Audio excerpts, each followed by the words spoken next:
रमजान के मौके पर बिहार के वजीर आला नीतीश कुमार ने सीएम रिहाइश गाह पर इफ्तार पार्टी का प्रोग्राम रखा। इस इफ्तार पार्टी में डिप्टी सीएम तेजस्वी यादव, जेएडयू के कौमी सदर ललन सिंह, साबिक सीएम जीतन राम मांझी समेत रियासत के कई वुजरा और एमएलए मौजूद रहे। नीतीश कुमार के इफ्तार पार्टी पर बीजेपी ने निशाना साधा। अपोजिशन लीडर विजय सिन्हा ने कहा कि बिहार जल रहा है और सीएम नीतीश कुमार इफ्तार पार्टी कर रहे हैं। इस पर तंज करते हुए नीतीश कुमार ने बीजेपी को पिछले साल की इफ्तार पार्टी याद दिलाई, जहां खुल करके हत्या, अपहरण, लूट, बलात्कार हो रहा है, दंगा हो रहा है, बिहार जल रहा है। हम वहां इफ्तार मनाएं? ऐसा इफ्तार नहीं चाहिए। भाजपा के कोई लोग नजर नहीं आ रहे हैं सर।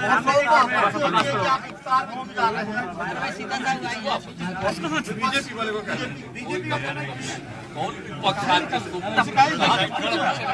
इधर भी सर उसके यहाँ से नहीं ऑर्गेनाइज होता है वो, जैसे हम लोग पार्टी वाला करते हैं और ये पार्टी पूरे के पूरे सरकार की तरफ से करते हैं तो लोग नहीं रहता था पहले, इसलिए ऐसे ही बोलता है। देखिए आजकल उन लोगों की आदत हो गई है बिना मतलब की बात करना। आप उन्हीं से पूछ लीजिए कि इसके पहले आप कैसे थे, तब चल जाएगा। ये सब एकदम ऐसे ही है। इफ्तार पार्टी में शामिल रियासत के वजीर जामा खान ने ऐसे प्रोग्राम को भाईचारा मजबूत करने वाला कदम बताया, जबकि जीतन राम मांझी ने बीजेपी लीडरान के इफ्तार पार्टी में नहीं आने पर सवाल उठाया। उन्होंने कहा कि यह उनकी गलती है कि वो मैसेजेस देना चाह रहे हैं कि समाज में बंटवारा कायम रहे। हम लोगों ने दुआ बना रहे, जो हमारे नेता का सोच है। कुछ ऐसे लोग हैं जो षड्यंत्र करना चाहते हैं बिहार के अंदर, उसको लेकर हमने दुआ मांगी है। हम लोग सब लोगों ने मिलकर दुआ मांगी है कि अमन, चैन, शांति और भाईचारा बनकर एक भाईचारा का संदेश। समय है जहाँ सबको आना चाहिए। ऐसे ही समय में तो दोस्ती और अगर दिल में कहीं कोई मैल हो तो दूर करने का समय होता है।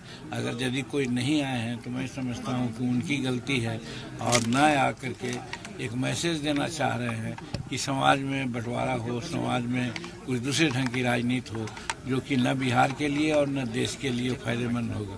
फायदेमंद यही रहता कि सांप्रदायिक सौहार्द बना करके सब भाईचारा के हिसाब से आगे हम लोग बढ़ते और राज्य का विकास करते।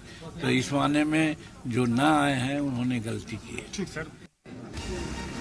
इस पार्टी में शामिल वजीर तालीम चंद्रशेखर ने अपने बयानों को लेकर पलटवार किया। आपको अभी तक नहीं समझ में आई शिक्षा मंत्री को का टारगेटेड है, इसलिए कि एक सत्यपरक विमर्श मैंने जो देश में दिया है, जो शास्त्रों में अपमानजनक टिप्पणियां की गई है जाति के नाम पर, जेंडर के नाम पर, वो हम क्या कहें। मोहन भागवत जी से बड़ा कोई हिंदूवादी नेता है क्या? मोहन भागवत जी संघ प्रमुख हैं और सर संचालक हैं, आप सभी लोग जानते हैं। उसने जो कह दी हमसे देख कर आगे कर दिया। हमने तो कहा पुरखों गलती से जातियां बनी है, जाति ढोना ठीक नहीं है। उन्होंने तो कह दिया पंडितों ने जातियां बनाई है, समीक्षा होनी चाहिए ग्रंथों का। तो भाई उनके विरुद्ध में कोई फतवा आप नहीं देते हो और बाकी जो आरोप लगाए हैं तो गंभीर मुकदमा झेलेंगे। बिहार शरीफ में फसाद के दौरान इफ्तार पार्टी को लेकर नीतीश कुमार सवालों में घिरते नजर आए थे।